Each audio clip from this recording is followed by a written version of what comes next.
Image news का प्रायोजक dish home Fibernet presents mega 5 खुशी को अपग्रेड।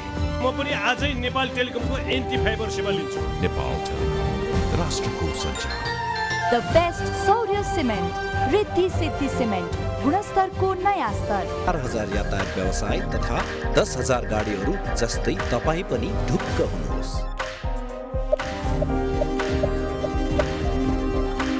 जगदम्बा सुपर साइन तथा ग्याल्वा प्लस जस्ता पाता जीवनभरको भरोसा र नयाँ जमानाको ग्लो एन्ड लभली।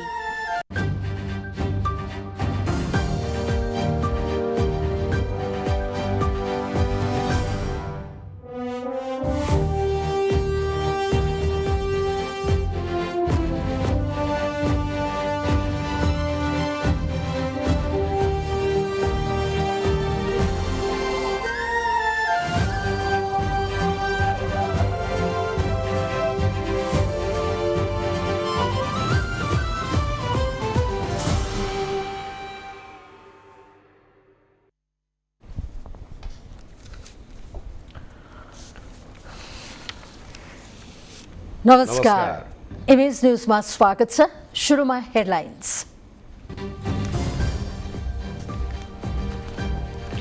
एसपीपी बारे जवाफ दिन अन्तर्राष्ट्रिय समितिको प्रधानमन्त्री देउवालाई ताकेता। अमेरिकी एजेन्डाले नेताहरूमा रडाको। सेना भन्छ सरकारको स्वीकृति बिना आफू खुसी कुनै निर्णय गर्दैनौँ।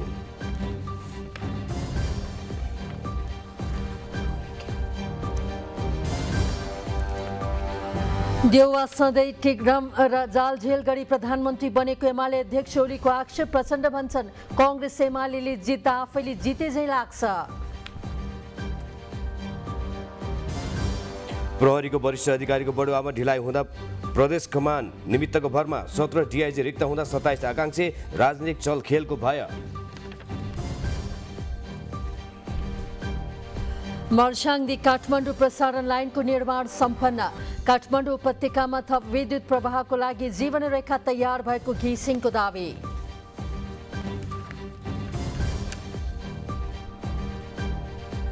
भारतमा नयाँ सैनिक भर्ती कार्यक्रमको विरोध चर्किँदै प्रदर्शनकारीले बिहारमा गुडिरहेको 2 रेलमा लगाए आगो।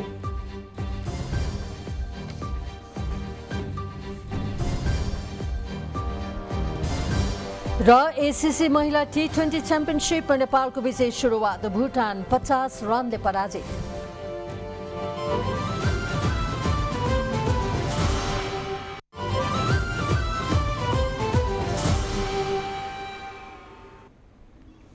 इमेज न्यूज विस्तारमा। प्रतिनिधि सभाको अन्तर्राष्ट्रिय सम्बन्ध समितिले सरकारसँग अमेरिकी स्टेट पार्टनरशिप प्रोग्राम एसपीपीसँग सम्बन्धित कागजपत्र माग गरेको छ। समितिले अमेरिका भ्रमण र एसपीपीका विषयमा उठेका प्रश्नको जवाफ दिन प्रधानमन्त्री शेरबहादुर देउवालाई समेत आइतबार समितिको बैठकमा बोलाएको छ।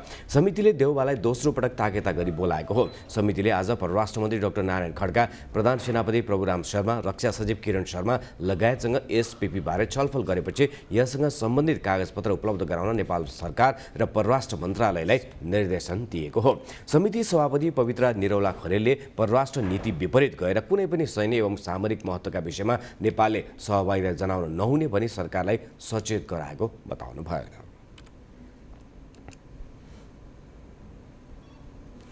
नेपालको राजनीतिमा तरङ्गित बनाएको अमेरिकी स्टेट पार्टनरशिप प्रोग्राम सहकार्यबारे अमेरिकी सरकार, नेपाली सेना र राजनीतिक दलबीच आफू अनुकूलका टिक्का टिप्पणी चलेको छ। नेपाली सेनाले तत्कालीन प्रधानमन्त्री र रक्षा मन्त्रीकै स्वीकृतिमा एसपीपीलाई पत्र लेखेको दावी गर्दा पानीमाथिको ओभानो बन्ने खेलमा दलहरू लागेका छन्। भूमिका बदलिने बित्तिकै नेताहरूमा नाफाघाटा तौलिएर स्वामित्व लिने नलिने प्रतिस्पर्धा चलेको छ। एक रिपोर्ट।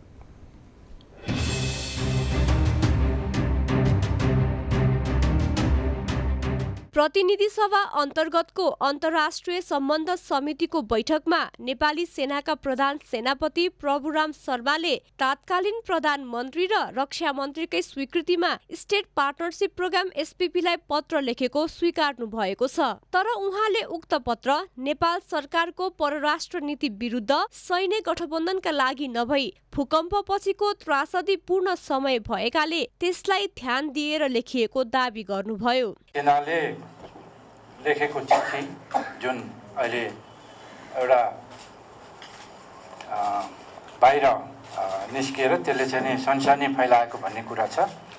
यो सत्य हो, सेनाले लेखेकै छ। पछि अर्को 2टा चिठी पनि लेखिएको हो। नेपाल सरकारको वैधानिक रूपमा भएको रक्षा मन्त्री तथा प्रधानमन्त्रीज्यूको स्वीकृति लिएर लेखिएको छ। यो त्यसै लेखिएको छैन। सेनाले एसपीपीबाट विपद व्यवस्थापनको लागि आवश्यक सामग्री र मानवीय सहयोग मात्र लिएको दावी गर्दै बाहिर आएको एसपीपीका बुदा नै गलत भएको स्पष्ट गरेको छ। तर सन् 2019 मा नै एसपीपी अमेरिकाकै अर्को रणनीति हिन्द प्रशान्त रणनीति आईपीएस सँग जोडिन लागेको बुझेपछि नेपाल असहज परिस्थितिमा पर्छ कि भनेर समीक्षाका लागि सरकारलाई पत्र लेखेको प्रधान सेनापति शर्माको दावी छ। तत्कालीन रूपमा यसको उद्देश्य कुनै मिलिटरी पार्टनरशिप थिएन। पछि 2019 मा आएर यो इन्डो पेसिफिक स्ट्राटेजीसित मिसिन लाग्यो भन्ने जुन हामीले पढ्न पायौँ। सबैजनाले त्यो हेरे हुन्छ। आईपीएस भन्ने एउटा उहाँहरूको कार्यक्रम छ। त्यसमा गएपछि हामीलाई केही असिलो पर्छ कि भनेर पनि हामीले अब यसलाई रिभ्यू गर्नुपर्छ भनेर नेपाल सरकार समक्ष एउटा औपचारिक चिठी नै लेखेका छौँ। त्यो चिठी लेखेका छौँ। यसमा ढाट्नुपर्ने कुरा केही पनि छैन। तत्कालीन रक्षा मन्त्री ईश्वर पोखरेल पनि यो विवादमा आफ्नो संलग्नता स्वीकार्नुहुन्न। अन्तर्राष्ट्रिय सम्बन्ध समितिको बैठकमा आफू पदमा रहँदा यस्तो कुनै पत्र नआएको भन्दै तत्कालीन समयमा को प्रधानमन्त्री र रक्षा मन्त्री थिए भन्ने प्रश्न गर्नुभयो। पहिलो पटक प्रधान सेनापतिले यो जङ्गी अड्डाको तर्फबाट पत्राचार गरिरहँदा मुलुकमा प्रधानमन्त्री पनि हुनुहुन्थ्यो, रक्षा मन्त्री पनि हुनुहुन्थ्यो। दोस्रो पटक यो रक्षा मन्त्रालयको तर्फबाट जङ्गी अड्डालाई जवाफ पठाउँदाखेरि त्यस बेला पनि प्रधानमन्त्री हुनुहुन्थ्यो, रक्षा मन्त्रालय हेर्दाखेरि हुनुहुन्थ्यो। पोजिटिभ रिस्पोन्सका साथ पठाइयो र त्यही पोजिटिभ रिस्पोन्सको जन्म उभिएर त्यस बेलाको प्रधान सेनापति as authorised by the government of Nepal पठाउनु। यसको क्रोनोलोजी जस्ताको तस्तै यसमा अलिकति यो रातो नराखिकन चाहिँ बुझौँ भन्ने चाहिँ यो भन्न खोजेको। संसदमा एसपीपी कुनै सैन्य गठबन्धनको अलायन्स नभएको भन्दै सहयोग गर्न आह्वान गरेका परराष्ट्र मन्त्री खड्काको बोली पनि अहिले फेरिएको छ। नेपाली राजनीतिलाई तरङ्गित बनाएको एसपीपीको विषय अन्त्य भएको भन्दै पहिलेको विषय खोतल्न आवश्यक नभएको टिप्पणी उहाँको छ। नेपाली सेनाको चाहिँ कुराहरू है फक्त प्रेस विज्ञप्ति आइसकेको छ। स्वयं अमेरिकन एम्बेसीबाट पनि कुराहरू आइरहेका छन्। त्यसकारण यो त एउटा मलाई लाग्छ एउटा एन्ड भएको च्याप्टर हो कि अब यो अगाडि बढ्ने छैन, बढाइने छैन। यो चाहिँ स्टेट पार्टनरसिप प्रोग्राम नेपालको हितमा छैन र यो हामी अगाडि बढाउँदैन भनेर स्पष्ट पारिसक्नु भएको छ, पटक पटक आइसकेको छ। अब यसलाई फेरि खोतल थापन पारेर फेरि के हो फेरि। नेपाली सेना र अमेरिकी दूतावासले नै नेपाली सेना र नेपाल सरकारले एसपीपीको लागि पहल गरेको सार्वजनिक गरिसकेपछि राजनीतिक नेतृत्व यसबाट उम्कन सक्ने अवस्था छैन। राज्यले गरेको सहमतिबाट पन्छिने नभई त्यसको स्वामित्व लिएर राष्ट्रहितको विषयमा समान दृष्टिकोण बनाउनु उचित हुन्छ। कूटनीतिक मञ्चमा बेजमानी देखिनुभन्दा काम गर्नु अघि नै त्यसको दीर्घकालीन प्रभावका बारेमा राजनीतिक वृत्तमा विचार विमर्श हुनु अपरिहार्य देखिन्छ। इमेज न्यूजका लागि मीरा बस्नेत, काठमाडौँ। नेकपा एमालेका अध्यक्ष केपी शर्मा ओलीले शेरबहादुर देउबा कहिले पनि जनमतबाट प्रधानमन्त्री निर्वाचित नभएको बताउनु भएको छ। एमालेको तर्फबाट निर्वाचित स्थानीय तहका जनप्रतिनिधिलाई सम्बोधन गर्दै अध्यक्ष ओलीले देउबा जहिले पनि जालझेल र तिगडमबाट मात्रै प्रधानमन्त्री भएको बताउनुभयो। देउबाले पार्टीदेखि संसदसम्म जालझेल गर्ने गरेको र त्यो क्रम अदालतसम्म पुगेको अध्यक्ष ओलीको भनाइ छ। प्रधानमन्त्रीले म गर्दिनँ भन्नुभयो भनेर प्रचण्ड माधवहरू भन्न थालेका छन्। प्रधानमन्त्रीले गर्दिनँ भन्नुभयो भनेर कुनै मिलिट्री एलायन्समा नेपाल नजाने भनेर परराष्ट्र मन्त्री बोल्न थालेका छन्। तर यो ड्राफ्ट के हो, यो ड्राफ्ट के हो र यो षड्यन्त्र कसले गर्यो यस सम्बन्धमा उहाँहरू चुपचाप हुनुहुन्छ। यो पहिले गरेको र पहिले टुङ्गो लागिसकेको थियो, हामीले टुङ्गाइसकेको अन्तिम गरिदिइसकेका हो। त्यो पहिलेको स्टेट पार्टनरसिप प्रोग्राममा सहभागी नहुने भनेर मेरो नेतृत्वको सरकारका थिएन। टुङ्गो लागिसकेको विषय अहिले त्यस्तो मात्रै छैन। त्यति बेलाको विषय मात्रै होइन, त्यति बेलाको सन्दर्भ मात्रै होइन, त्योभन्दा धेरै गम्भीर ढङ्गले अहिले आएको छ। विभिन्न विषयमा अन्य दलले नीति बनाउन नसकेको तर एमालेका नीतिबारे टिक्का टिप्पणी गर्ने गरेको उहाँको आरोप थियो। देशको नीति एमाले तय गर्ने तर अन्य दलहरूले त्यसलाई तोडमडोड गर्ने गरेको ओलीको दाबी छ। एक अर्को प्रसङ्गमा एमाले अध्यक्ष ओलीले आफू नेतृत्वको तत्कालीन सरकारले अमेरिकन स्टेट पार्टनरशिप प्रोग्राम एसपीपीलाई पठाएको पत्रबारे आफूलाई जानकारी नरहेको बताउनुभयो। आफू प्रधानमन्त्री हुँदा यसबारे धेरै प्रक्रिया अघि बढिसकेको उहाँको भनाइ छ। एसपीपीको प्रस्ताव तत्कालीन प्रधानमन्त्री सुशील कोइरालाले अगाडि बढाएको हुन सक्ने उहाँले आरोप लगाउनुभयो। नेकपा माओवादी केन्द्रका अध्यक्ष पुष्पकमल दाहाल प्रचण्डले American state partnership programme SPP नेकपा एमालेका अध्यक्ष केपी शर्मा ओलीको पालामा नेपाल भित्रिएको दाबी गर्नुभएको छ। भरतपुर महानगरपालिकाले गरेको अन्तर्क्रियामा अध्यक्ष प्रचण्डले एसपीपी नेपाल भित्र्याउने ओली भएकाले ओलीको राष्ट्रवादी ढोङको पछि नलाग्न आग्रह गर्नुभयो। यसअघि नेकपा एमालेका अध्यक्ष केपी शर्मा ओलीले आफू नेतृत्वको तत्कालीन सरकार भएको बेला अमेरिकन स्टेट पार्टनरशिप प्रोग्राम एसपीपीलाई पठाएको पत्रबारे आफू अनभिज्ञ रहेको जिकिर गर्नुभएको थियो। अध्यक्ष प्रचण्डले आगामी सङ्घ र प्रदेशको निर्वाचनपछि पनि अहिलेको गठबन्धन कायम रहने बताउनुभयो। अहिलेको गठबन्धन प्रदेश र सङ्घको निर्वाचनपछि शान्ति प्रक्रियाका बाँकी काम समेत पूरा गर्ने गरी अगाडि बढ्ने उहाँको भनाइ छ। स्थानीय तहको निर्वाचन कसले जित्यो कसले हार्यो भन्ने कुरा आफ्नो दिमागमा नरहेको भन्दै उहाँले काङ्ग्रेसले जिते पनि आफैले जिते जस्तो लाग्ने र एमाले जित्दा पनि आफैले जितेको जस्तो लाग्ने गरेको बताउनुभयो। अहिले देशमा सबैसँग मिलेर जाने प्रवृत्ति र एक्लो वीर बन्ने प्रवृत्ति बीचको लडाईँ चलिरहेको उहाँको तर्क छ।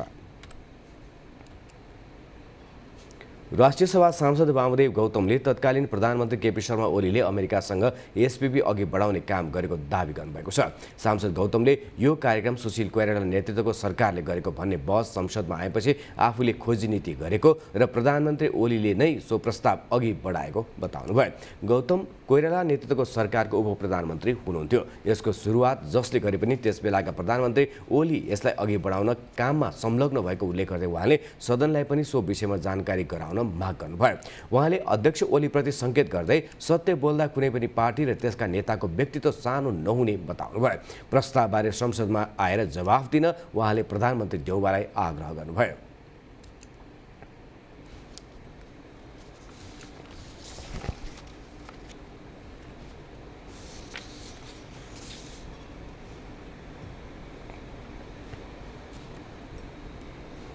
नेपाली काङ्ग्रेस पार्टीले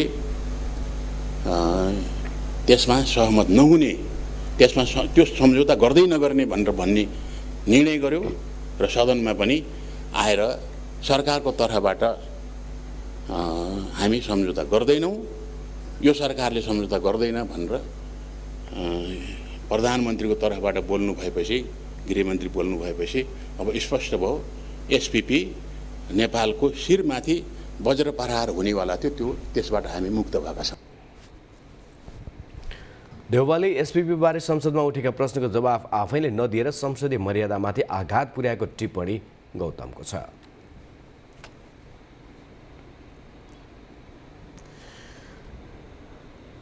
नेकपा एमालेका वरिष्ठ उपाध्यक्ष ईश्वर पोखरेलले नेपाली काङ्ग्रेसका सचेतक पुष्पा भुषाललाई ओठी जवाफ नगर्न चेतावनी दिनुभएको छ। आज अन्तर्राष्ट्रिय सम्बन्ध समितिको छलफलमा आफ्नो पालोमा प्रधान न्यायाधीश सहितको मन्त्रालयगत पदाधिकारीहरूको कार्यदल गठन गरी नेपाललाई सैन्य सम्झौता सम्बन्धी मुद्दा स्वीकार्य नहुने स्पष्ट पारेको भन्दै ओठे जवाफको कुनै अर्थ नरहेको बताउनुभयो। समितिमै काङ्ग्रेस सचेतक भुषालले चिठी पूर्व रक्षा मन्त्री ईश्वर पोखरेलकै पालामा पठाइएको आरोप लगाउनु भएको थियो। वरिष्ठ उपाध्यक्ष पोखरेलले यो विषय धेरै गम्भीर विषय भएको भन्दै सकियो भनेर टार्न नमिल्ने बताउनुभयो। वास्तवमा यो एसपीपीको बारेमा हामीलाई यो विषय जङ्गी अर्जाको तर्फबाट रक्षा मन्त्रालयले यो सहभागिताको सन्दर्भमा यो कहिले शोधनी गरियो, कहिले पत्राचार गरियो, हामीले थाहा पाएको कुरो के हो भने यो चाहिँ 72 साल हाम्रो 24 गते पत्राचार हो। ठिकै छ, त्यो अलिकति सामग्रिक रूपमा आयो भने राम्रो रहँदैन।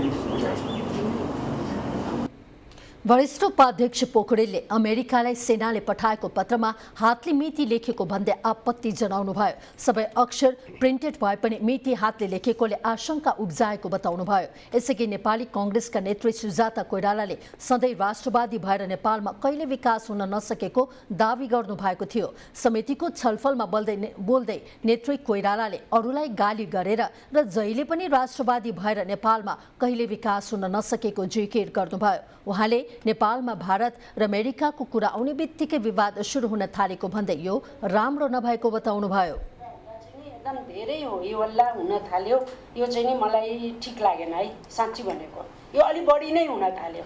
अब सेनापतिलाई यहाँ बोलाएर कारवाही गरेको जस्तो यहाँ राखेर यत्रो बेर बसाएर एउटा देशको सेनापतिलाई राख्नु भनेको यो चाहिँ नि एकदमै लज्जास्पद कुरा हो है नेपालको लागि र इन्टरनेसनल जगतले पनि यसलाई चाहिँ नि राम्रो हेर्दैन। नेत्री कोइरालाले प्रधानमन्त्री, गृहमन्त्री र प्रधान सेनापति समेतले एसपीपी नेपालमा स्वीकार्य हुँदैन भन्ने स्पष्ट पारिसकेको भन्दै सधैँ काम नभएको जसरी बिना तुकमा गफ गरेर बस्न नहुने बताउनुभयो। राष्ट्रिय प्रजातन्त्र पार्टी नेपालका अध्यक्ष कमल थापाले स्टेट पार्टनरशिप प्रोग्राममा नेपाल सहभागी नहुने भनी प्रधानमन्त्री शेरबहादुर देउवाले अमेरिकाले पत्र लेख्नुपर्ने बताउनु भएको छ। आज काठमाडौँमा आयोजित कार्यक्रममा बोल्दै थापाले नेपाल कुनै पनि हालतमा यस खाले कार्यक्रममा सहभागी हुन नहुने बताउनुभयो। अध्यक्ष थापाले एसपीपीको सम्बन्धमा विवाद देखिएको उल्लेख गर्दै विवादको निराकरणकै लागि अमेरिकालाई पत्र लेखेर यसबाट अलग हुनुपर्ने धारणा राख्नुभयो।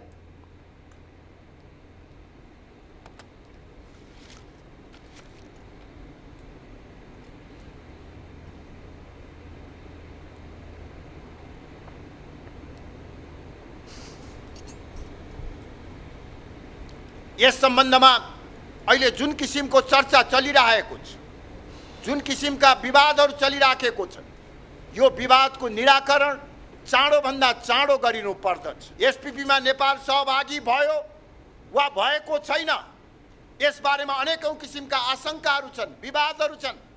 यसको निराकरणका निमित्त पनि सरकारले यथासम्भव चाँडो अमेरिकी सरकारलाई पत्र पठाएर यसबाट आफूलाई अलग राख्नु पर्दछ। अध्यक्ष थापाले नेपाल अन्तर्राष्ट्रिय शक्ति केन्द्रहरूको चलखेल केन्द्रको रूपमा देखा पर्न थालेको भन्दै चिन्ता पनि व्यक्त गर्नुभयो। उहाँले नेपालको दुवै छिमेकी मुलुक चीन र भारतसँगको सम्बन्ध राम्रो अवस्थामा नरहेको तर्क गर्दै छिमेकीहरूलाई नचिड्याउन प्रधानमन्त्री देउवा समक्ष आग्रह गर्नुभयो। नेकपा एमालेका सांसद योगेश भट्टराईले प्राकृतिक प्रकोप व्यवस्थापनको लागि पूर्व तयारी थाल्न सरकारको ध्यानाकर्षण गराउनु भएको छ।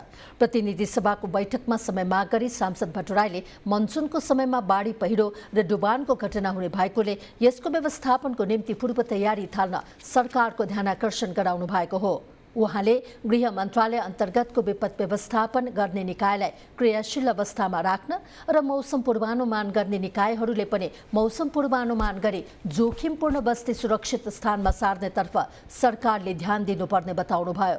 उहाँले बिहिबार राति ताप्लेजुङमा वर्षाकै कारण धनजनको क्षति भएकोले सरकारसँग क्षतिपूर्तिको माग गर्नुभयो।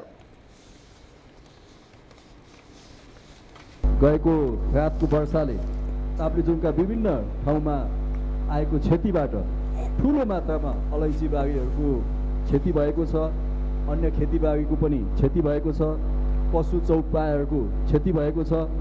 म सभामुख महोदय मार्फत सरकारको गम्भीर ध्यानाकर्षण गर्न चाहन्छु। पीडितहरूको आवश्यक राहत र उद्धारको निम्ति साथै मृत्यु भएका व्यक्तिहरूको क्षतिपूर्तिको निम्ति उनीहरूको काजक्रियाको निम्ति आवश्यक सहयोग गर्नको निम्ति पनि भन्न चाहन्छु। लोकतान्त्रिक समाजवादी पार्टी नेपालका सांसद इकबाल मियाले गत वैशाख 29 गते बाराको जेतपुर सिमरा उपमहानगरपालिका 6 निवासी राकेश भक्त पौडेलको हत्या सम्बन्धमा छानबिन गर्न उच्चस्तरीय छानबिन आयोगको गठन गर्न माग गर्नुभयो। सफल जीवनको युवकको हत्या कसले, किन, कसरी, कुन कारणले हत्या गरियो, उत्कृष्ट मान्यताको सीआईबी र प्रहरी अनुसन्धान किन फितलो बन्दैछ, जरैसम्म किन पुग्दैन, अपराध सार्वजनिक हुँदैन। उच्च स्तरीय छानबिन आयोग गठन गरी वास्तविक र सत्य तथ्य उजागर गरी अपराधीहरूलाई हदैसम्मको सजाय र पीडितको क्षतिपूर्तिका लागि नेपाल सरकारको सम्माननीय सभामुख मार्फत म ध्यानाकर्षण गराउन चाहन्छु। नेपाल मजदुर किसान पार्टीका सांसद प्रेम सुवालले भक्तपुरका भूकम्प पीडितले पाउनुपर्ने अनुदानको दोस्रो र तेस्रो किस्ता नपाएको गुनासो गर्नुभयो। अर्थमन्त्रीज्यूले बजेट बनाएकोमा हामीले त्यो चुहाउट भयो कि दर भनेर करका दर चुहाउट भएकोमा बिचौलिया बसे कि भनेर विरोध गरेका थियौँ। अर्थमन्त्रीजीले यस्तो आदेश दिनुभयो कि भक्तपुरका भूकम्प पीडितलाई दिनुपर्ने अनुदान रोक्ने दोस्रो र तेस्रो किस्ता। यो किन यस्तो भयो अर्थमन्त्रीज्यूको म ध्यानाकर्षण गराउन चाहन्छु। एमाले सांसद कृष्ण भक्त पोखरेलले ललितपुर इमाडोलका सुशील चटोटले आफ्नो घरमा राखिएको 13 वर्षीय बालिकालाई बलात्कार गरेको प्रकरणको मुद्दा कमजोर बनाउन महान्यायाधिवक्ताको कार्यालयबाट सरकारी वकिललाई दबाव आएको बताउनुभयो।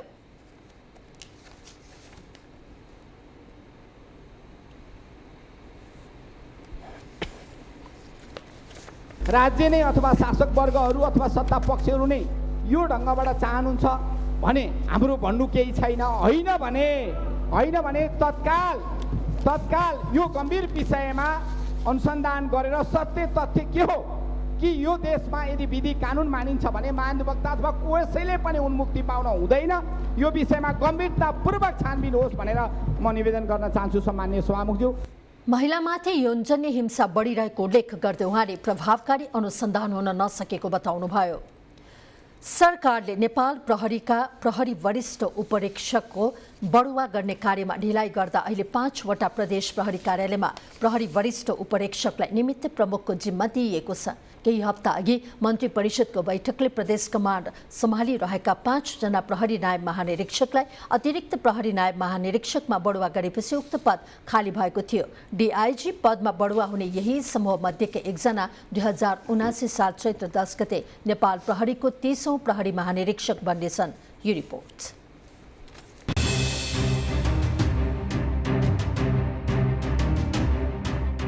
धेरैजसो विभागमा रहेका प्रहरी नायब महानिरीक्षकहरू बढुवा भएको र कतिपय 30 वर्षे सेवा अवधिका कारण अनिवार्य अवकाशमा गएपछि खाली रहँदा विभागको कामकाजमा प्रत्यक्ष असर परेको प्रहरी प्रधान कार्यालय स्रोतले बताएको छ। प्रहरीको बढुवामा राजनीतिक चासो बढेको कारण हस्तक्षेप हुने भएको हुनाले बढुवामा ढिलाइ हुने प्रहरी अधिकारीहरू बताउँछन्। उक्त पदको लागि प्रतिस्पर्धी 54 जना भए पनि ज्येष्ठताको आधारमा 27 जना एसएसपीबाट 17 जना प्रहरी नायब महानिरीक्षक पदमा बढुवा सिफारिस हुने प्रहरी प्रवक्ता विष्णु केसी बताउनुहुन्छ। सम्भाव्य उम्मेदवार त अहिले सबैलाई गर्दा त 57 जना हुनुहुन्छ। सबै 57 जना नै त्यो पदको लागि उहाँहरू चाहिँ सम्भाव्य उम्मेदवार हो। अब तर उम्मेदवार ज्येष्ठता, कार्यक्षमता, कार्यदक्षता, शैक्षिकता सबै जोड्दाखेरि भोलि हुने अब पोटेन्सियल क्यान्डिडेटहरूमा फरक पर्न सक्छ। तर कानुनत उहाँहरू सबै त्यसको लागि योग्य हो। किनभने प्रहरी वरिष्ठ उपरीक्षकबाट माथिल्लो पदमा पदोन्नति हुनको लागि यति नै सेवा अवधि पुगेको हुनुपर्छ, यति नै पदावधि हुनुपर्छ, समान पदमा भन्ने कानुनी व्यवस्था छैन। त्यस कारणले सबैजना उम्मेदवार हो। सरकारी हस्तक्षेप नभएमा वरिष्ठताको आधारमा 2075 साल फागुन 6 गते एसएसपीमा बढुवा भएकाहरू नै बढुवामा सिफारिस हुनेछन्। वरिष्ठ प्रहरी उपरीक्षक सन्दीप भण्डारी, टेक प्रसाद राई, उमेश जोशी, श्यामलाल गेवाली, रामदत्त जोशी, दीपक थापा, मीरा चौधरी, बुद्धिराज गुरुङ, किरण बज्राचार्य, पोषराज पोखरेल, टेकबहादुर तामाङ, बसन्त कुँवर र भीम प्रसाद ढकाल बढुवाको प्रबल दावेदार मानिनुहुन्छ। यी वरिष्ठ प्रहरी उपरीक्षकहरू 2051 साल चैतमा प्रहरी निरीक्षकमा भर्ना भएका हुन्।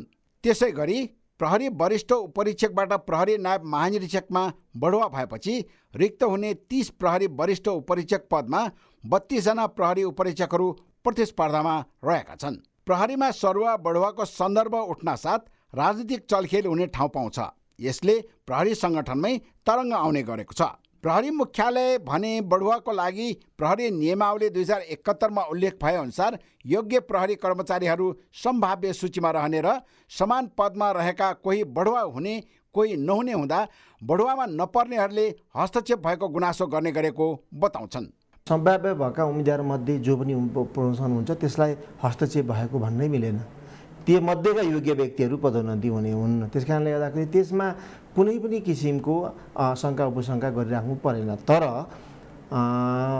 यदि समान पदका तर उपयुक्त उम्मेदवार मध्ये नै कोही प्रमोसन भयो, कोही प्रमोसन भएन, अथवा सबै त प्रमोसन हुँदैन एकैचोटि, भएन भने पदोन्नति नहुने व्यक्तिहरूले गुनासा आउँछन्। अब त्यसले गर्दाखेरि अब स्वाभाविक रूपमा अर्को पटकलाई पर्खिनु बाहेक त विकल्प छैन। त्यस कारणले गर्दाखेरि अब अन्य विभिन्न किसिमको दबाव अथवा हस्तक्षेपमा पदोन्नति भयो भन्ने कुरा मात्रै सान्दर्भिक सबै ठाउँ लागू हुन्छ जस्तो लाग्दैन मलाई। प्रहरी सरुवा बढुवा सामान्य प्रक्रिया हो, तर यसलाई महाभारत बनाउने राजनीतिक चस्मा परिवर्तन नभएसम्म यो रोग दोहोरिने पक्का छ। इमेज न्युजका लागि क्यामेरा पर्सन भूपेन्द्र खड्काका साथ दीपक श्रेष्ठ, काठमाडौँ। नेकपा एमालेका तर्फबाट निर्वाचित जनप्रतिनिधिहरूले 20 बुधे काठमाडौँ सङ्कल्प जारी गरेका छन्। पार्टीले गरेको 2 दिने भेलाबाट उनीहरूले सुशासनको पक्षमा ऐक्यबद्धता जनाएका हुन्।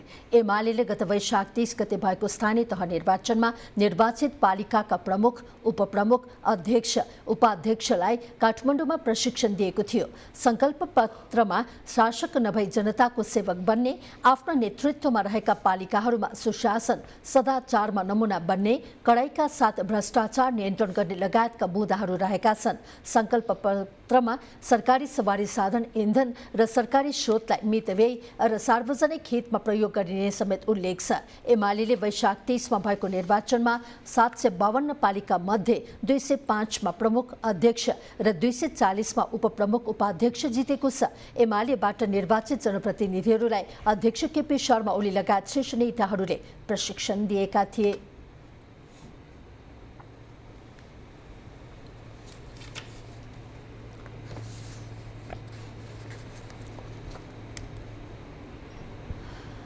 बाँकी न्युज एकैछिनको ब्रेकपछि, त्यसअघि बाँकी हेडलाइन्स।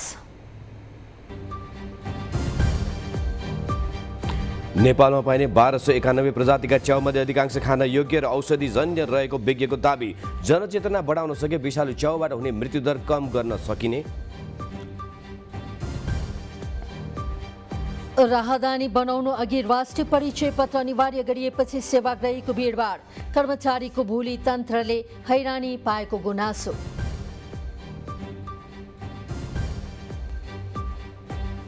हिजो दोहोरो अङ्कले उकालो लागेको शेयर बजार साताको अन्तिम दिन आज पुनः ओह्रालो। शुक्रबार पहिलो पटक 2 घण्टा मात्र कारोबार हुँदा जम्मा 73 करोडको शेयर किनबेच।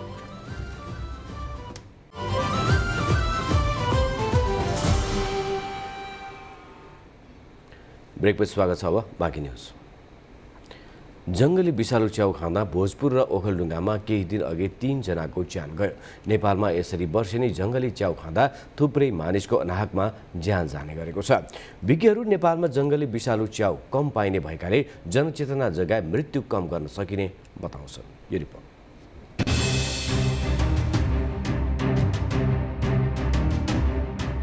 नेपालको हिमाली र पहाडी क्षेत्रमा प्रशस्त जङ्गली च्याउ पाइन्छ। प्राचीन कालदेखि यस क्षेत्रका स्थानीयले परम्परागत ज्ञानको आधारमा च्याउ खाँदै आएका छन्।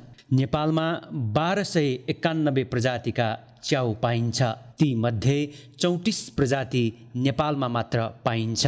साथै खानयोग्य 159, औषधिजन्य 74 र विषालु 100 प्रकारका छन्। स्थानीयले भूत च्याउ भन्ने गरेको वैज्ञानिक नाम एमानिटा भाइरोसा, एमानिटा भर्ना, एमानिटा फालोआइडस र एमानिटा मस्करिया जङ्गली च्याउ धेरै विषालु रहेको जङ्गली च्याउ विशेषज्ञ डाक्टर शिवदेवकोटा बताउनुहुन्छ। 95% यस्ता एमानिटा प्रजातिको विषालु च्याउ खाएर मानिसको मृत्यु हुने गरेको भन्दै तत्काल अस्पतालमा गएर उपचार गर्न उहाँको सुझाव छ। प्राय गरेर च्याउको 3 थरी गुणहरू देखिन्छ, 3 थरी त्यसको असर देखिन्छ। एउटा खाने बित्तिकै घाँटी दुख्ने अथवा उनीहरूको बान्ता हुने, पखरा लाग्ने देखिन्छ। अर्को चाहिँ अलि पछि 4 घण्टा 5 घण्टा पछि त्यो लक्षणहरू देखिन्छ। अर्को भनेको आज खायो भने भोलि 24 घण्टापछि लक्षण देखिने, तर त्यो बेलासम्म के हुन्छ भने उनीहरूको शरीरको भित्री अङ्गहरूले काम गर्न छोडिसकेको, भनौँ न किडनी, मृगौला होइन त्यसमा चाहिँ असर परिसकेको हुन्छ। त्यो हिसाबले सबैभन्दा राम्रो उपाय भनेको उनीहरूलाई नजिकको स्वास्थ्य चौकीमा लानु नै हो, नत्र यो घरयासी उपचारले त्यो सम्भव हुँदैन। धेरैजसो तामाङ, राई, लिम्बू र मगर लगायतका जनजाति जङ्गली च्याउ खाएर मृत्यु हुने गरेको देवकोता बताउनुहुन्छ। नेपालमा तुलनात्मक रूपमा विषालु च्याउ कम भएकोले विषालु च्याउ चिन्न सके मृत्यु कम गर्न सकिने उहाँको भनाइ छ। यसका लागि जनचेतना जगाउनु नै महत्त्वपूर्ण रहेको देवकोता बताउनुहुन्छ। तामाङ, मगर, गुरुङ, लिम्बू, शेर्पा, राई यो समुदायमा चाहिँ च्याउको प्रयोग अत्याधिक देखिन्छ र उनीहरूको त्यो चिन्हलाई मैले अघि भने जस्तो तिनीहरूको आफ्नै परम्परागत ज्ञान पनि छ। जस्तो यस्तो च्याउहरू खानु हुँदैन जसको चाहिँ माथिको छातामा पुरा डन्डीफोर आए जस्तो पुरा त्यो डल्लाहरू परेको जस्तो च्याउहरू, अनि च्याउको तल फेदमा चाहिँ डल्ला एउटा थैलो झुन्डाए जस्तो च्याउ, अथवा त्यसको जुन काण्ड हुन्छ, डाँठ हुन्छ, त्यो डाँठमा चाहिँ औँठी लाए जस्तो, यो चाहिँ चिन्ने आधारहरू हुन् र प्रायः जसो विषालु च्याउहरू त्यस्तो गुण भएका हुन्छन् र हेर्दाखेरि नै एकदमै रातो, होइन, एकदमै राम्रो रातो, हेर्दाखेरि एकदमै राम्रो टिपु लाउने खालको, खाइहाल्नु जस्तो लाग्ने खालको यस्ता च्याउहरूले पनि मान्छेलाई झुक्क्याउँछ। नेपालमा च्याउको अनुसन्धान थालिएको करिब 200 वर्षको इतिहास भए पनि जङ्गली च्याउको विषयमा अहिलेसम्म पर्याप्त अनुसन्धान नै नभएकोले अनुसन्धानलाई व्यापकता दिनुपर्ने उहाँको भनाइ छ। सर्वसाधारणहरूले अथवा च्याउको पारखीहरूले के गर्नु पर्यो भन्दाखेरि कुनै पनि च्याउ नठम्म्याइकन त्यसलाई छुने काम पनि गर्नु भएन। जब ठम्म्याइन्छ त्यसलाई घरमा लिएर आएर त्यसलाई बफाएर राम्रोसँग 5 मिनट 10 मिनट त्यसलाई नुन पानीमा बफाएर पछि पकाउँदाखेरि अमिलो हालेर, होइन, अनि त्यो तरिकाले मात्रै खानुपर्छ, न कि हचुवाको भरमा, र त्यसै खानु हुँदैन।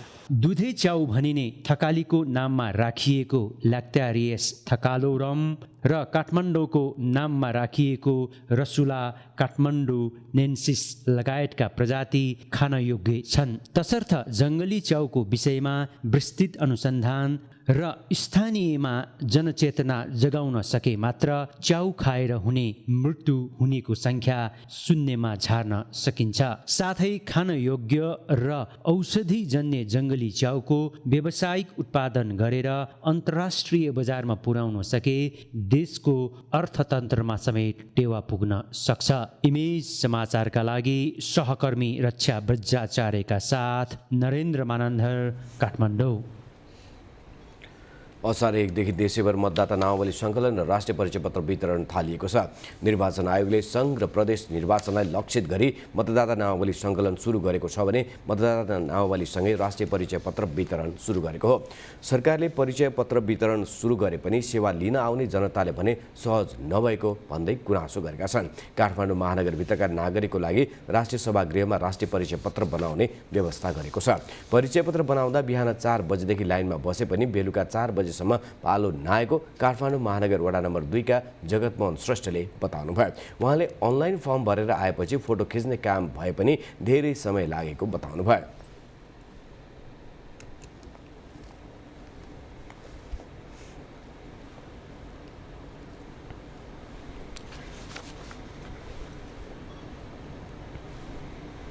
नागरिकताको केही काम छैन भने राष्ट्रिय परिचय पत्रले काम गर्छ भने राष्ट्रिय परिचय पत्र हुनु पर्यो, होइन। नागरिकताले पनि गरिन्छ, नागरिकता अनिवार्य रूपमा चाहिन्छ भने यो राष्ट्रिय परिचय पत्र त खारिज गरिदिन्छ।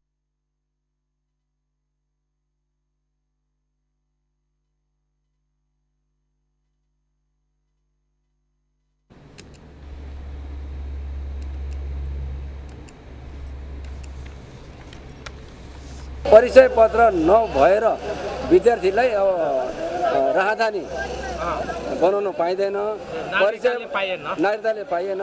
परिचय पत्र राहदानीबाट परिचय पत्रबाट राहदानी अनिवार्य हुनुपर्छ भन्ने कुरामा सिडिओ साहब त्यहाँबाट हामीलाई जानकारी दिएको हुँदाखेरि अनि हामी चाहिँ यहाँ उपस्थित भयौँ।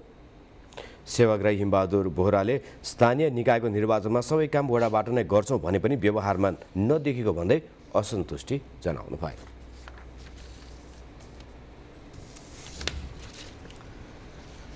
अख्तियार दुरुपयोग अनुसन्धान आयोगले विद म्यानेजमेन्ट प्राइभेट लिमिटेडका सञ्चालक भीमकान्त भण्डारी विरुद्ध 6 करोड 24 लाख गैर कानुनी सम्पत्ति आर्जन गरेको अभियोगमा भ्रष्टाचार मुद्दा दायर गरेको छ। गुल्मीको मालिका गाउँपालिकाका स्थायी बासिन्दा भण्डारी विद ल्याबले सञ्चालन गर्ने विद म्यानेजमेन्ट प्राइभेट लिमिटेडका सञ्चालक हुन्। उक्त कम्पनी सूचना प्रविधि, इलेक्ट्रोनिक्स, मल, कागज जस्ता ठूला ठेक्कामा पनि संलग्न हुन थालेको थियो। भण्डारीले 2073 असोज 21 गतेदेखि 2077 श्रावण 1 गतेसम्म सरकारी सेवामा रहँदा उक्त रकम गैरकानुनी रूपमा आर्जन गरेको दावी अख्तियारको आरोपपत्रमा उल्लेख गरिएको छ। उनको खर्च र लगानी, जग्गा खरिद, ब्याङ्क तथा हाइड्रो पावर कम्पनीको सेयर खरिद तथा ब्याङ्कमा जम्मा रकम 6 करोड 50 लाख 65,642 रुपैयाँ पाइएको अख्तियार को आरोपपत्रमा उल्लेख छ। विशेष अदालतमा दायर गरिएको मुद्दामा अख्तियारले 6 करोड 24 लाख 65,000 रुपैयाँ बिगो दावी गरेको गर्नुका साथै उनीसँग रहेको 6 करोड 6 लाख 41,813 रुपैयाँ र अपुग 17 लाख 62,000 उनको एकल स्वामित्वमा रहेको कम्पनीहरूबाट जफत गर्न माग गरिएको छ। भण्डारी 2077 सालको असारसम्म स्थानीय विकास प्रशिक्षण प्रतिष्ठान अन्तर्गतको ग्रामीण विकास प्रशिक्षण केन्द्र झापामा कार्यरत थिए। कोरोना महामारीको समयमा स्वास्थ्य सामग्री खरिदमा बदनाम भएको ओम्नी कम्पनीमा पनि उनी संलग्न रहेका थिए। अख्तियारले उनलाई भ्रष्टाचार निवारण ऐन अनुसार कैद र जरिवाना पनि माग गरेको छ। अब बिजनेस न्यूज। बिजनेस न्यूज का प्रायोजक मेरो देश मेरो जगदम्बा सिमेन्ट। सर्वोत्तम सिमेन्ट, सर्वोत्तम मजबुती।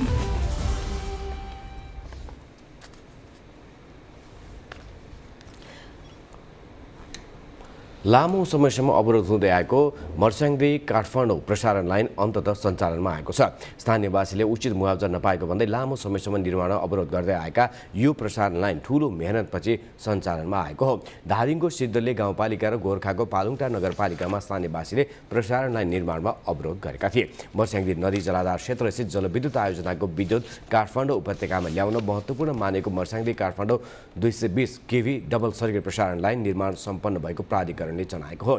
तनहुँको आबु खैरेनी गाउँपालिकाको मार्की चोकबाट काठमाडौँको माता तीर्थसम्मको कुल 82 किलोमिटर प्रसारण लाइनलाई हिजोदेखि 132 केबीमा विद्युत प्रवाह गरी सञ्चालनमा ल्याइएको छ। मर्स्याङदेखि काठमाडौँलाई तत्कालका लागि 132 केबीमा सञ्चालनमा ल्याएसँगै अब थप करिब 200 मेगावाटसम्म विद्युत काठमाडौँ उपत्यकामा प्रवाह हुन सक्ने बताइएको छ। यो लाइन काठमाडौँ उपत्यकामा विद्युत प्रवाहका लागि जीवन रेखा भएको घिसिङको भनाइ छ।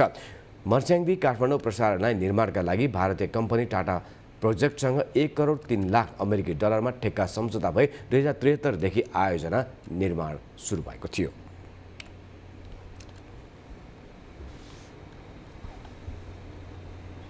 हिजो दोहोरो अङ्कले उकालो लागेको शेयर बजार साताको अन्तिम दिन आज पुनः ओह्रालो लाग्यो। उतार चढावका बीच बजार परिसूचक नेप्से 7 अङ्कले ओह्रालो लागेर 1971 मा आएर थामियो। कारोबार समेत थप घटेर 74 करोडमा खुम्चियो। आज पहिलो पटक 2 घण्टा मात्र कारोबार हुँदा कारोबार खुम्चिएको विश्लेषण गरिएको छ। सरकारले आइतबार बिदा दिने निर्णय गरेसँगै नेप्सेले शुक्रबार पनि कारोबार खुला गर्ने निर्णय गरेको थियो। सरकारले असारबाट आइतबार बिदाको निर्णय फिर्ता गरेसँगै नेप्सेले शुक्रबार 2 घण्टा कारोबार जारी नै राख्ने निर्णय गरेको हो। यस दिन पनि सुरुवाती समयमा नेप्से उकालो लागेर 1991 सम्म पुगे पनि वृद्धि धेरै समय टिक्न सकेन। यस दिन मात्र सामूहिक लगानी कोष नगण्य अङ्कले हरियो रहे बाहेक अरू सबै समूह ओह्रालो लागे। यस दिन जलविद्युत र निर्जीवन बीमा समूह सबैभन्दा उच्च 18 अङ्कले ओह्रालो लागे। होटल तथा पर्यटन र विकास ब्याङ्क समूह पनि दोहोरो अङ्कले घट्दा बाँकी समूह सामान्य अङ्कले रातो रहे। यस दिन नेपाल स्टक एक्सचेन्जमा 220 कम्पनीको जम्मा 23,55,000 किता शेयर मात्रै 73 करोड 64 लाख बराबरमा किनबेच भएको एक्सचेन्जले जनाएको छ। आज 115 कम्पनीको शेयर मूल्य घट्दा 60 को बढ्यो भने 17 को स्थिर रहेको नेप्सेले जनाएको छ।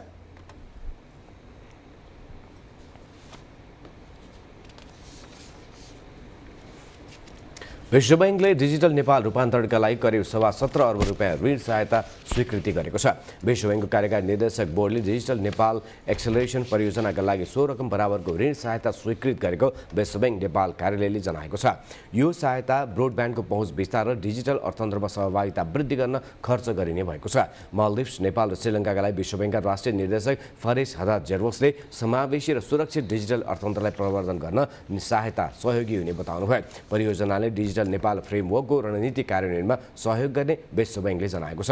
ग्रामीण भेगमा गुणस्तरीय डिजिटल ब्रोडब्यान्ड सेवा विस्तारमा यो परियोजनाले काम गर्नेछ।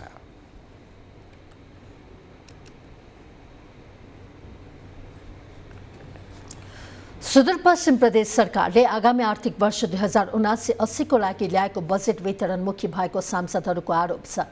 बजेटको प्रतिपक्षसँग सत्तापक्षका सांसदहरूले समेत विरोध गरेका छन्। यो रिपोर्ट।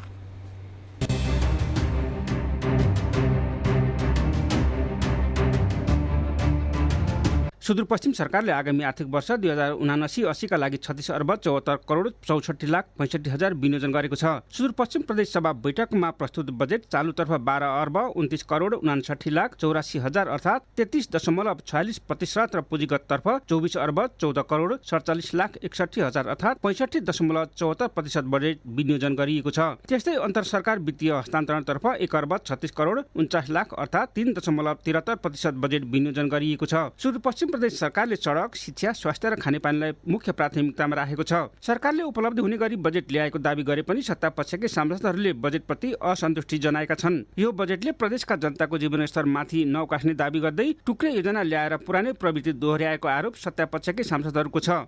हामीले अहिलेको बजेट निर्माण गर्दाखेरि बाहिर जो गतिविधि बुझिया छौँ त्यो राम्रो तरिकाले आउन सक्छ भन्ने पक्षमा हामी छैन र अर्को कुरा यो बजेट कार्यान्वयन हुन सक्दैन भन्ने कुरा पनि छ। किनभने मेकानिजम चाहिँ नै राम्रो तयार बनेको छैन। यो बजेट कुनै होटलको कुनामा लिएर बनाउने, कुनै व्यक्ति विशेषले आफ्नो इन्ट्रेस्ट पुरा गर्ने किसिमले बजेट चाहिँ नै निर्माण गर्ने कुरा होइन।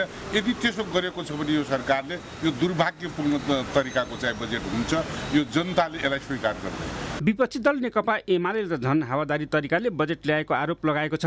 घाटाको बजेट र सबै पुरानै कुराहरू समावेश भएको बजेट कुनै नौलो नभएको उनीहरूको भनाइ छ। यो बजेटले जनतालाई राहत दिने भन्दा पनि महँगी बढाउने एमालेको दावी छ। मन्त्रालयका सचिवलाई व्यवस्था गरेर होटलमा बसेर सामान्य कर्मचारीबाट बजेट बनाएर ल्याएको आरोप लगाउँदै विपक्षी दलका सांसदले रातो किताबमा परेका अधिकांश योजना बिक्री वितरण भइसकेको उनीहरूको आरोप छ।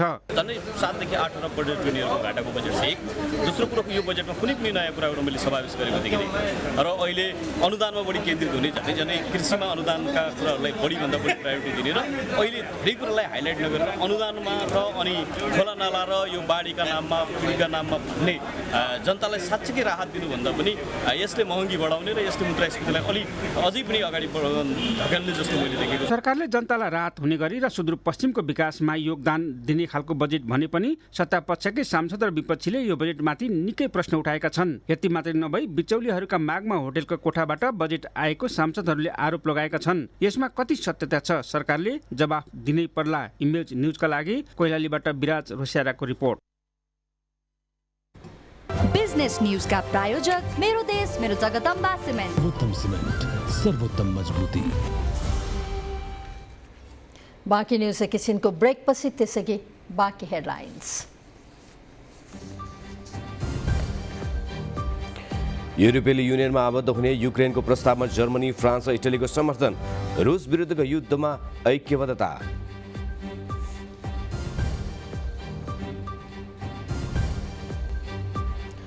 र सन् 2026 हुने फिफा विश्वकप फुटबलको आयोजक शहर र रङ्गशालाको लाग्यो टुङ्गो। अमेरिका, क्यानाडा र मेक्सिकोमा हुने विश्वकपको खेल 16 शहरको 16 रङ्गशालामा हुने।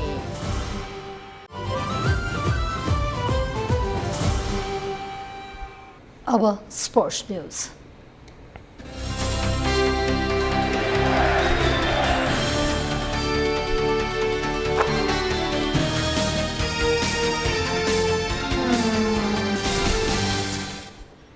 एसिसी महिला T20 च्याम्पियनसिपमा नेपालले विजयी सुरुवात गरेको छ। मलेसियामा भएको खेलमा नेपालले भुटानलाई 50 रनले हरायो। जितको लागि 95 रनको लक्ष्यपछि आएको भुटान 17.5 ओभरमा 44 रनमा अल आउट भयो। नेपालको बलर सामु निरीह भएको भुटानका एकजना ब्याट्सम्यान बाहेक कसैले पनि दोहोरो अङ्कमा रन बनाउन सकेनन्। भुटानका छिरिङ जोग्मोले मात्र 16 रन बनाइन्।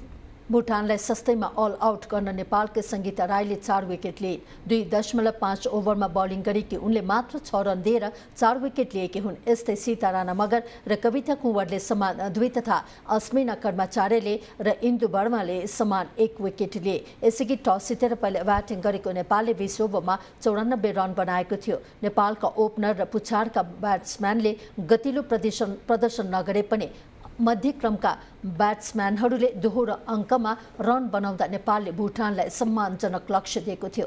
नेपालको लागि काजल श्रेष्ठले सर्वाधिक 26 रन बनाइन्। इन्दु वर्माले 20 र छैठौँ क्रममा आएके कप्तान रुबिना छेत्रीले 21 रन बनाइन्। विश्व फुटबलको सर्वोच्च निकाय फिफाले सन् 2026 मा आयोजना हुने फिफा विश्वकप फुटबलको आयोजक शहर र रङ्गशालाको नाम सार्वजनिक गरेको छ। फिफाले विश्वकप आयोजना हुने 16 शहरको 16 रङ्गशालाको नाम सार्वजनिक गरेको हो। सन् 2026 को विश्वकप 3 राष्ट्र अमेरिका, क्यानाडा र मेक्सिकोमा संयुक्त रूपमा आयोजना हुनेछ। विश्वकप खेल अमेरिकाको 11 शहर, मेक्सिकोको 3 र क्यानाडाको 2 शहरमा आयोजना हुनेछ। सन् 2026 को विश्वकपमा 48 राष्ट्रको सहभागिता रहनेछ। सन् 2022 को विश्वकप भने डिसेम्बरबाट कतारमा हुँदैछ। कतार विश्वकपमा सहभागी हुने 32 राष्ट्रको पनि टुङ्गो लागेको छ।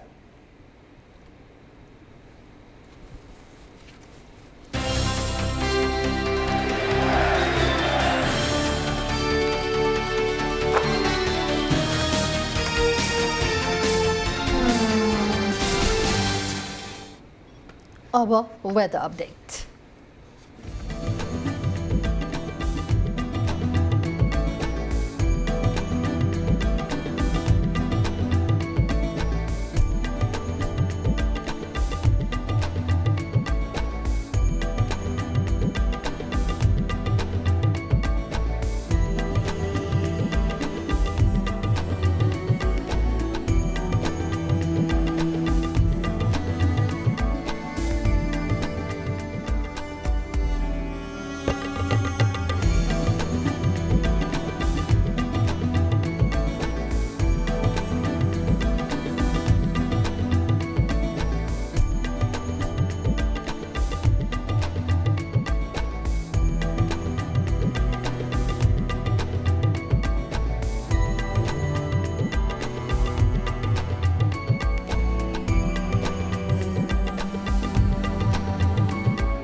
अब अन्त्यमा हेडलाइन्स फेरि एकपटक।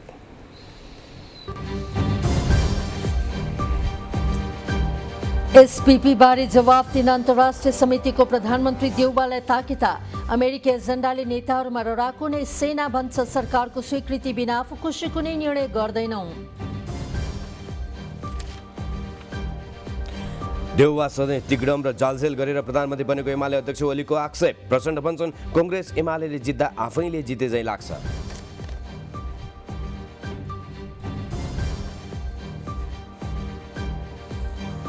प्रहरीको वरिष्ठ अधिकारीको बढुवामा ढिलाइ हुँदा प्रदेश कमान निमित्तको भरमा 17 डीआईजी रिक्त हुँदा 27 आकांक्षी। राजनैतिक चलखेलको भय।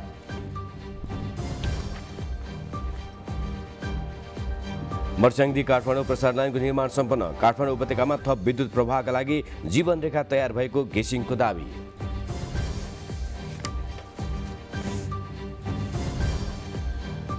भारतमा नयाँ सैनिक भर्ती कार्यक्रमको विरोध चर्कदै प्रदर्शनकारीले बिहारमा गुडिरहेको 2 रेलमा लगाए आगो।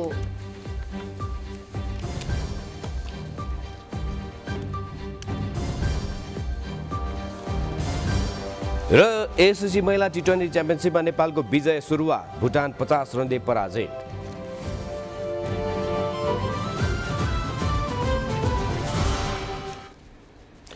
हवस्, इमेज न्युज अहिलेलाई सक्यो। इमेज न्युज तपाईँले हाम्रो वेबसाइट imagekhabar.com मा पनि हेर्न पढ्न सुन्न सक्नुहुनेछ। इमेज च्यानल हेर्दै गर्नुहोला। नमस्कार।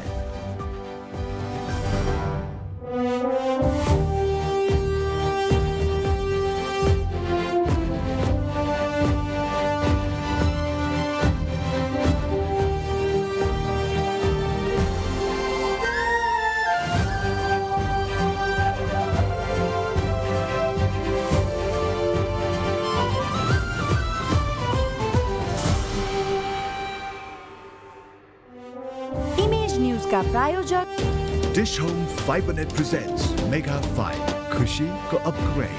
म पनि आजै नेपाल टेलिकमको एन्टी फाइबर सेवा लिन्छु। नेपाल टेलिकम राष्ट्रको सञ्चार। द बेस्ट सौर्य सिमेन्ट, रिद्धि सिद्धि सिमेन्ट, गुणस्तरको नयाँ स्तर। 4000 यातायात व्यवसाय तथा 10,000 गाडीहरू जस्तै तपाईँ पनि ढुक्क हुनुहोस्।